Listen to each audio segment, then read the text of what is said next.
One nation one election committee की बैठक शुरू हो चुकी है। पूर्व राष्ट्रपति रामनाथ कोविंद की अध्यक्षता में बैठक हो रही है। कमेटी की बैठक में गृह मंत्री अमित शाह मौजूद हैं। संविधान विशेषज्ञ सुभाष कश्यप, गुलाम नबी आजाद पहुंच चुके हैं।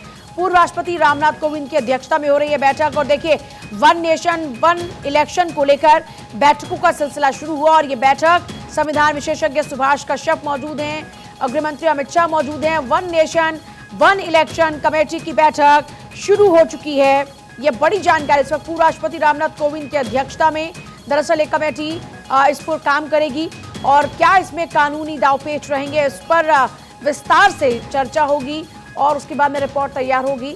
रामनाथ कोविंद की अध्यक्षता में ये बैठक हो रही है। कमेटी की बैठक में गृह मंत्री अमित शाह भी मौजूद हैं। संविधान विशेषज्ञ सुभाष कश्यप, गुलाम नबी आजाद भी पहुंच चुके हैं। और देखिए, सवाल यह है कि वन नेशन वन इलेक्शन है क्या? तो जवाब है, वन नेशन वन इलेक्शन का मतलब है पूरे देश में एक साथ ही लोकसभा का चुनाव हो और एक साथ ही विधानसभा के चुनाव हो। अब इस दिशा में अब तक क्या क्या हुआ है, अगर ये आप सवाल पूछेंगे तो उसका जवाब ये है कि जून 2019 में पीएम मोदी ने सभी दलों के साथ विचार के लिए बैठक की। 1 सितंबर 2023 को कमेटी बनाने का फैसला हुआ। पूर्व राष्ट्रपति रामनाथ कोविंद को इसका अध्यक्ष चुना गया और उन्हीं की अध्यक्षता में आज ये बैठक हो रही है। अब सवाल यह आता है कि क्या इसको लागू कर पाना संभव है? तो एक समिति इसी पर काम करेगी। संसद कानून बना सकती है या फिर 2/3 राज्यों से रजामंदी की जरूरत इसके लिए होगी। और अगर सरकार संसद के जरिए करेगी तो विपक्षी दल सुप्रीम कोर्ट जा सकते हैं। इसीलिए तमाम पहलुओं पर काम करके इस दिशा में कदम बढ़ाने की ओर ये रुख आप सरकार का देख सकते हैं। तो देखिए, संसद कानून बना सकती है या फिर 2/3 राज्यों से जब तक रजामंदी नहीं मिलेगी तब तक इसको पारित नहीं किया जा सकता। ऐसे में वन नेशन वन इलेक्शन के लिए क्या क्या चुनौतियां वो आपने जान ली। साथ ही साथ आज बैठक, और जाहिर सी बात है ये बैठक बहुत ही इंपॉर्टेंट है। गृह मंत्री अमित शाह मौजूद हैं और जो कानून के जानकार हैं वो लोग यहां पर मौजूद हैं। और आज ये बैठक शुरू हो चुकी है। वन नेशन वन इलेक्शन को लेकर ये बड़ी बैठक है। पूर्व राष्ट्रपति रामनाथ कोविंद की अध्यक्षता में बैठक है और आनंद मेरे साथ जुड़ रहे हैं। मैं सीधे आनंद का रुख करूंगी। आनंद, बैठक को लेकर आपके पास क्या जानकारी है फिलहाल? जी पूजा, अगर बात करें इस बैठक की तो इस बैठक को बेहद ही महत्वपूर्ण माना जा रहा है। वन नेशन वन इलेक्शन को लेकर ये पहली बैठक है। इससे पहले भी एक बैठक हुई थी, लेकिन वो तमाम रूपरेखा को लेकर हुई थी कि जब पहली बैठक होगी उसमें क्या क्या प्रस्ताव रखे जाएंगे, कैसे कैसे तमाम चर्चा की जाएगी। तो बैठक आप देखिए, मेरे पीछे ये जोधपुर हाउस है जहाँ को वहाँ पर आप देखिए खुद बोर्ड लगा गवर्नमेंट ऑफ इंडिया के साथ निर्वाचन के लिए high level committees on the simultaneously election. यहाँ पर तब इस वक्त तमाम वो सदस्य जिसमें खुद चेयरमैन रामनाथ कोविंद हैं, उनके साथ साथ अमित शाह से लेकर स्पेशल इन्वाइटी जो अर्जुन राम मेघवाल है वो इस वक्त तो नहीं है, लेकिन थोड़ी देर बाद वो अपने एक प्रोग्राम खत्म करने के बाद सीधे आएंगे। और तमाम वो मेंबर जो हरीश साल्वे सीनियर एडवोकेट हैं, तो इस तमाम मेंबर्स और उसके साथ साथ चेयरमैन रामनाथ कोविंद उस तरीके को या कहीं उस ऑप्शन को खंगालेंगे कि कैसे भारत में पूरी, जो कि मदर ऑफ डेमोक्रेसी कहा जाता है, दुनिया में लोकतंत्र का सबसे बड़ा मंदिर वो है, वहाँ पे तराशी जाएंगी हर वो चीज़ें या कहीं हर वो ऑप्शन की कैसे यूनियन इलेक्शनों के साथ साथ लोकसभा इलेक्शन और लोकसभा के साथ साथ विधानसभा के साथ पंचायती। अगर भारत की बात करें तो 3 टायर ऑफ डेमोक्रेसी है, जिसमें से पहली आती है लोकसभा, विधानसभा और पंचायती राज। तो तीनों चुनावों को एक साथ किया जा सके जिससे लोगों को सहूलियत हो सके, पब्लिक सर्वेंट्स को सहूलियत हो सके कि जो खर्चा इलेक्शंस पे होता है वो रुक सके, और उसके साथ साथ आज संहिता लगती है जिससे कामों में बाधा आती है। तो उसको लेकर आज तमाम वो चीज़ें ऑप्शंस खोजे जाएंगे कि कैसे और कहाँ पे कैसे हो सकता है कि तीनों इलेक्शंस एक साथ हो सके, जिससे एक पूरा देश एक प्रॉपर इलेक्शन खत्म होने के बाद काम कर सके और जिससे लोगों के सहूलियत और उसके साथ साथ देश का तमाम करोड़ों रुपए या कहें पैसा बचाया जा सके। जी अच्छा आनंद, बड़ी बात यह है कि संभावनाएं जो हैं उन संभावनाओं को टटोला जाएगा इस बैठक के अंदर। विपक्ष के नेता भी मौजूद हैं, सत्ता पक्ष के नेता भी मौजूद हैं, कानून के जानकार भी मौजूद हैं और सभी के साथ में मिलकर इन संभावनाओं पर बात होगी। उन संभावनाओं को लेकर आपकी कुछ लोगों से बातचीत हुई हो या अभी इस बैठक को लेकर कोई अपडेट आपके पास आ रहा हो आनंद? पूजा, अगर बात करें विपक्ष की तो विपक्ष में सदस्य थे अधीर रंजन चौधरी, जिन्होंने इसमें कमेटी में शामिल होने से इनकार कर दिया, जिसके बाद से अब कांग्रेस पहले ही इसका विरोध कर चुकी है कि हम वन इलेक्शन वन जी, उसके अगेंस्ट में है, तो उनका अधीर रंजन चौधरी उनका इस मीटिंग में आने से पहले ही मना कर दिया गया था, लेकिन उसके बाद भी भारत सरकार इस कदम पे आगे बढ़ रही है। हो सकता है कि तमाम वो चीज़ें खंगाली जाएं कि कैसे विधानसभा, लोकसभा और पंचायती राज के चुनाव का इलेक्शन देख सके। अगर आप बात कर रही थी जनता की, तो जनता इस चीज़ को लेकर बेहद ही आश्वस्त है, या कहें एक उम्मीद की निगाह से देख रही होगी। आप और हम आगे बात कर रहे होते हैं, उस वक्त भी कई देश के कई हिस्सों में चुनाव की प्रक्रिया चल रही होती है, जिसके चलते आचार संहिता लगती है और पब्लिक सर्वेंट या कि कई कामों को उद्घाटन से लेकर कई वो चीज़ें होती हैं जिसके चक्कर चलते उद्घाटन नहीं हो पाता, रोक लग जाती है। तो कहीं ना कहीं उससे उन लोगों की सहूलियतों में नुकसान होता है या रोकी जाती है। तो उसको लेकर भारत सरकार, यहाँ कहे प्रधानमंत्री नरेंद्र मोदी कोशिश पहले से ही लगातार कर रहे थे। हर अपोजिशन पार्टी को समझाया गया था कि कैसे वन इलेक्शन वन नेशन से लोगों को फायदा होगा। पार्टीज को एक ही बार में तमाम वो चुनाव को लेकर जाना पड़ेगा, लोगों को अपनी पॉलिसीज और प्लानिंग समझानी पड़ेगी। लेकिन अगर एक बार चुनाव वो खत्म होते हैं तो उसके बाद वो सरकारें जो भी जीत कर आएंगी वो जनता के हितों में पूरे 5 साल प्रॉपर काम कर सकेंगी। तो आज ये जो मीटिंग हो रही है, मीटिंग बड़ी है और उसको लेकर तमाम वो चीज़ें देखी जाएंगी। क्या अगर इसको इम्प्लीमेंट करते हैं तो क्या वो चीज़ें होंगी, जैसे कि अगर हंग असेंबली आती है तब क्या होगा, अगर मेजोरिटी गिर जाती है तब क्या होगा, और या उसके साथ साथ 5 साल के लेकर तमाम और क्या बड़ी क्या बात ये भी है ना आनंद आएंगी, कैसे कि अगर उनकी ऐसी चीज़ों को- सिचुएशन हो, मान लीजिए कि वन नेशन वन इलेक्शन की तरफ कदम बढ़ाया भी जाता है, जैसे जब आज़ादी मिली तब भी ऐसा ही हो रहा था, लेकिन वही कहीं पर जो सरकार है वो वक्त से पहले गिर गई, या ऐसी कोई भी सिचुएशन आती है, तब उस सिचुएशन में क्या होगा उस पहलू पर भी बात होगी। मतलब आज आप शुरू भी कर दें, मान लीजिए उस तरफ आपने कदम बढ़ा भी दिया, तो ये चैलेंजेस फिर आगे भी आएंगे।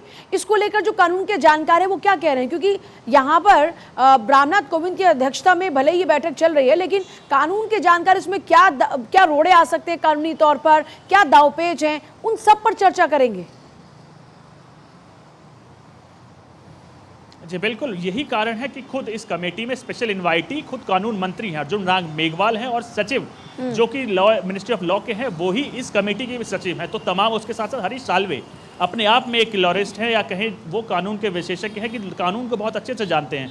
अमित शाह एक सीनियर एडमिनिस्ट्रेटर है जो लगातार देश के गृह मंत्री हैं और कई सालों से सत्ता में रहे, तो वो चीज़ों को लेकर खंगालेंगे कि कैसे होगा इम्प्लीमेंटेशन इसको, और क्या हंग असेंबली आती है और क्या परिस्थितियाँ होंगी, और अगर वो कोई सपोर्ट खींच लेता तो उसके साथ क्या होगा। और मेन चीज़ ये है कि गवर्नमेंट ऑफ इंडिया का ये बड़ा एक्ट होगा, जिसके चलते आपने देखा कई एक्ट पहले भी थे जिसको लेकर शंका थी। जैसे अभी आपने कुछ दिन पहले देखा 370 हटाने को लेकर लगातार पब्लिक में या कहीं लोगों में एक संशय की निगाह थी, लेकिन भारत सरकार ने उसको किया। आपने देखा नारी शक्ति को लेकर रिजर्वेशन था, उसमें सरकार ने किया उसके बाद। लेकिन अब भी ये कोशिश कर रही है सरकार की इसको लेकर तमाम वो एक रूपरेखा तैयार की जा सके कि कैसे तीनों असेंबलियों के चुनाव एक साथ हो सके, और उसके साथ साथ अगर कोई हंग असेंबली आती है, कोई सपोर्ट और दूसरा ऑप्शंस भी रखे गए हैं कि किस तरह से इसको आप पॉसिबल कर सकते हैं। जैसे पहला ऑप्शन ये रहा कि अगर लोकसभा चुनाव अभी हो रहे हैं तो उसके तुरंत बाद विधानसभा चुनाव करा दिए जाएं। मतलब ऐसा ना हो कि आज लोकसभा चुनाव हो रहे हैं, फिर आज किसी राज्य में चुनाव है और किसी राज्य में चुनाव। इस तरीके से 3 ऑप्शन पर भी बात हो रही है। जी बिल्कुल, हर उस पहलू को देखा जा रहा है कि कैसे तीनों इलेक्शंस आप देखेंगे, लोकसभा, विधानसभा और पंचायती राज, 3 लेयर में हमारी डेमोक्रेसी है, तो इन तीनों को चुनाव एक साथ किया जा सके कि एक बार चुनाव होने के बाद जिसकी भी सत्ता आती है वो सुचारू रूप से 5 साल प्रॉपर काम सके, कहीं आचार संहिता की वजह से फिर किसी सरकारी काम में बाधा ना आ सके, लोगों को उससे सहूलियत मिले।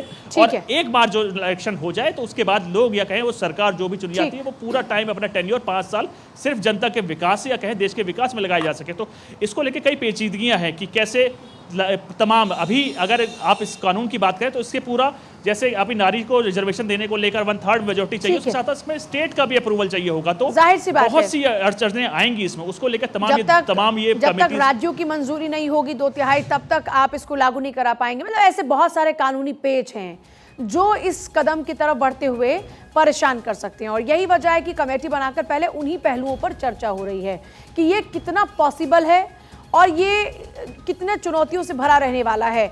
बहुत शुक्रिया आनंद आपका फिलहाल पूरी जानकारी के लिए। और अब बात वाराणसी की करेंगे। वाराणसी में आज पीएम मोदी का दौरा है। पीएम मोदी की खुद संसदीय क्षेत्र है, आप जानते हैं वाराणसी, और पीएम मोदी लगातार वहां पर जाते हैं, लेकिन इस बार उनका जाना बहुत ही खास है कई मायनों में। क्रिकेट स्टेडियम की आधारशिला पीएम मोदी रखेंगे, 5000 महिलाओं से संवाद पीएम मोदी करेंगे, 16 अटल आवासीय विद्यालयों का उद्घाटन करेंगे। ये वो बच्चे हैं जो अनाथ हो गए थे कोरोना काल में, और सरकारों ने आमतौर पर, राज्य की जो सरकारें थी उन्होंने इन बच्चों को गोद लिया था एक योजना के तहत, और ऐसे में अब इन बच्चों की पढ़ाई और उनके रहने का इंतजाम इन आवास में होगा। तो आज पीएम मोदी इसका भी उद्घाटन करेंगे। ये 16 अटल आवासीय विद्यालय रहेंगे जिसका पीएम मोदी उद्घाटन करेंगे। तो ये 4 तस्वीरें आपके सामने हैं।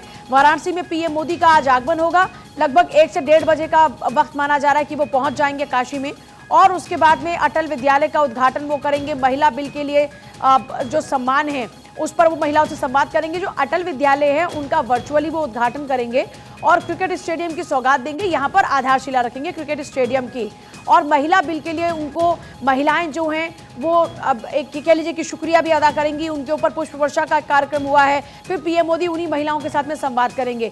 कल भी आपने बीजेपी मुख्यालय में वो तस्वीर देखी होगी जब उज्ज्वला योजना के तहत सरकार की जो योजनाएं जो महिलाओं के लिए हैं, उनकी जो लाभान्वित महिलाएं थी वो पहुंची थी मंच पर और ढेर सारा आशीर्वाद देती हुई नजर आई थी प्रधानमंत्री नरेंद्र मोदी को, और पीएम मोदी भी उनके चरण स्पर्श कर उनसे आशीर्वाद ले रहे थे। और आज भी देखिए 5000 लगभग महिलाएं मानी जा रही हैं जो पीएम मोदी के साथ में संवाद करेंगी, और ये महिला बिल के लिए सम्मान होगा।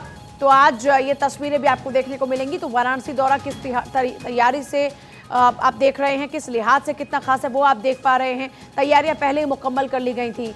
अब पीएम मोदी के जो वाराणसी कार्यक्रम की बात करें अगर, तो वो तस्वीरें भी आपको दिखा देते हैं कि क्या कुछ उनके कार्यक्रम का रहने वाला है। लगभग दोपहर 12:30 से 1 बजे का वक्त रहेगा जब वाराणसी एयरपोर्ट पर वो पहुंच जाएंगे।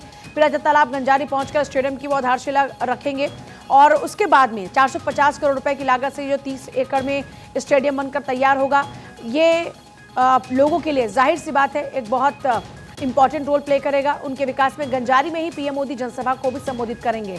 मतलब पहले आधारशिला रखेंगे, फिर संबोधित करेंगे, और जनता के बीच से होते हुए मंच तक जाने का उनका कार्यक्रम रहेगा, यानी जनता के बीच से होकर गुजरेंगे। क्योंकि लगातार आप देख रहे हैं पीएम मोदी का यही अंदाज अभी नजर आ रहा है।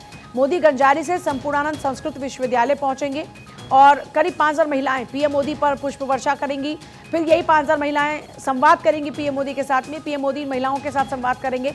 पीएम का स्वागत डमरू वादन से होगा, और क्योंकि इस स्टेडियम की जो खासियत है वो भी देखिए आपको यहाँ पर, क्योंकि शिव की नगरी में आज जब इस स्टेडियम का आकार देखेंगे तो वो भी आप देखेंगे किस तरह से जो स्टेडियम की लाइट्स है वो आपको त्रिशूल के आकार में नजर आएंगी। शिव का डमरू आपको नजर आएगा। तो मतलब आप जब क्रिकेट स्टेडियम पर नजर डाल रहे हैं तो आप भी पूरा शिव की भक्ति में डूबते जाएंगे। आप जरा पूरा आकार देखिए किस तरह से यहाँ पर डमरू आपको नजर आ रहा है।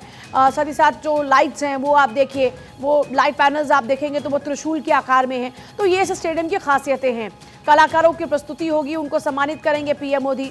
इसके अलावा जो सांस्कृतिक प्रतियोगिता काशी में 2023 का पोर्टल उसको लॉन्च करेंगे।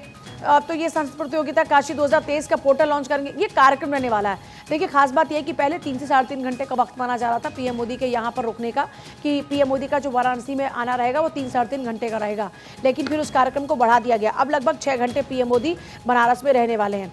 तो आज 6 घंटे वाराणसी में रहेंगे, क्रिकेट स्टेडियम की नींव रखेंगे। काशी महिलाओं को खास स्वागत, शुक्रिया, और ये पूरा शेड्यूल उनका रहने वाला है। पीएम मोदी अपने संसदीय क्षेत्र में पहुंच रहे हैं। 121 करोड़ रुपए खर्च किए जाएंगे क्रिकेट स्टेडियम के निर्माण पे। भूमि अधिग्रहण पर 121 करोड़ रुपए और स्टेडियम के निर्माण पर भारतीय क्रिकेट कंट्रोल बोर्ड यानी कि बीसीसीआई का 330 करोड़ रुपए खर्च होगा। तो अधिग्रहण 121 और 330 करोड़ रुपए निर्माण पे। तो ये ओवरऑल आप जान सकते हैं कि करीबन 450 करोड़ रुपए इसके निर्माण पर खर्च होने वाले हैं। पीएम मोदी जब काशी पहुंचेंगे तो महिलाएं उनका खास स्वागत करेंगी। संसद में महिलाओं को लोकसभा, राज्यसभा की विधानसभा में 33% आरक्षण मुहैया कराने वाला नारी शक्ति वंदन अधिनियम 2023 पर मुहर लगने के बाद बनारस में अलग अलग वर्ग की महिलाएं पीएम मोदी को स्पेशल थैंक्स कहेंगी। इसके लिए वाराणसी के संपूर्णानंद संस्कृत यूनिवर्सिटी ग्राउंड में कार्यक्रम तय किया गया। पीएम मोदी यूनिवर्सिटी ग्राउंड में दोपहर के 3:30 पर पहुंचेंगे।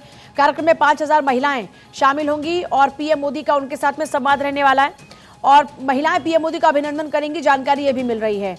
गंजारी में अंतर्राष्ट्रीय क्रिकेट स्टेडियम के भूमि पूजन और जनसभा के बाद पीएम मोदी संपूर्णानंद संस्कृत यूनिवर्सिटी में होने वाले कार्यक्रम में शामिल होंगे। अब ये 2 तस्वीरें फिलहाल आपके सामने है। दिल्ली टू काशी की तस्वीरें आप देखिए किस तरह से पीएम मोदी एक्शन में हैं। एक अंतर्राष्ट्रीय अधिवक्ताओं की बीच में पीएम मोदी पहुंचते हैं और यहाँ पर पीएम मोदी अपना जो वक्तव्य है वो रखते हैं और उसमें बताते हैं कि किस तरीके से भारत आज तरक्की कर रहा है, किस तरह से आज भारत की डिमांड अंतर्राष्ट्रीय स्तर पर बढ़ रही है और हमारी अचीवमेंट्स क्या रही। और दूसरा देखिए, वाराणसी में जब पीएम मोदी जाएंगे तो यहाँ पर विकास कार्यों की बौछार होने वाली है। विकास कार्यों की सौगात पीएम मोदी वाराणसी के लोगों को देंगे, यानी काशी नगरी को देंगे। वाराणसी एयरपोर्ट पर आगमन के बाद पीएम मोदी सबसे पहले राजा तालाब के गंजारी में जाएंगे। तो ये रहेगा पीएम मोदी का कार्यक्रम।